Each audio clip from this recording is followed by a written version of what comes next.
Welcome guys to this review of Resident Evil 3 Remake. My name is Robert, I am part of the CGs, and you can rest easy, there will be no spoilers in this review. We chose to show part of the game that was already included into the demo, and I will explain why later. With the incredible success of Resident Evil 2 in 2019, almost 6 million copies were sold, Capcom was quick to release the remake of Resident Evil Nemesis. A Resident Evil that definitely divided the fans at the time. Some loved the focus on the action, especially thanks to the dodge button, but some also didn't like the fact that the franchise was becoming more and more action-oriented.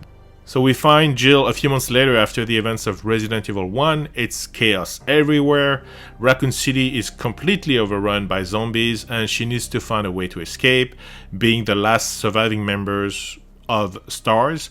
She's basically chased now by Nemesis, which is a mix of Tyrant, Mr. X from Resident 2, and a little bit of Terminator. Let's talk graphics and presentation of the game. This is definitely one of the reasons why we chose not to show you guys new footage compared to the demo, because the game really deserves to be discovered by the player himself. I strongly advise you, if you can of course, to try and play yourself for the first few minutes of the intro. Trust me, you'll be blown away, I guarantee it. This intro is one of the most intense I've had the opportunity to play and experience, I would say, in the last 10 years. The tone is perfect, the graphics are amazing, and the atmosphere is set for a great manhunt. Gameplay-wise, the biggest addition of course is the dodge button, which can be very practical when you try to avoid attacks from your enemies. Jill can actually spam her dodge button 3 times in a row before pausing. Just like Resident Evil 3 Classics, you have the opportunity to play Jill and Carlos on several occasions.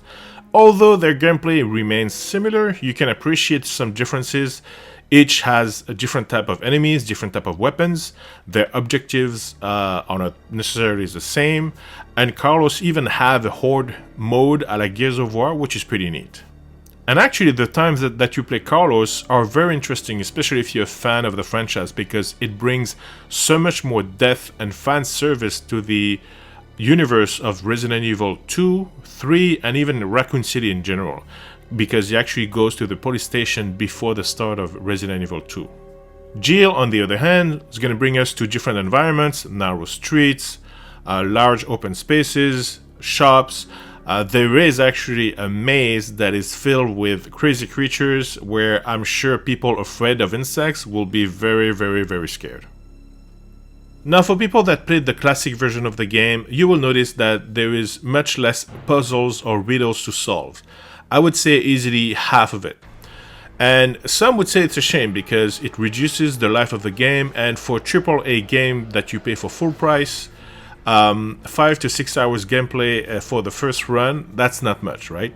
But is it really the case? I mean, running around, solving puzzles to bring items left and right, that's never something that people love to do in the Resident Evil games anyway. So as you can expect, the game really impressed us. Will it be for everyone? Well, I would say that people that liked the remake of Resident Evil 2 is gonna have a blast with Nemesis Remake. For the hardcore fan, again, just as I mentioned, even though there are some sections missing, definitely please take a look at this game. Capcom has given a lot of work for Jill, for Resident Evil Nemesis to be a new adventure retold, and I guarantee you that you're gonna have a blast playing it. Oh yeah, and I forgot that there is also the multiplayer mode that basically nobody cares about, and it basically sucks anyway, so ciao!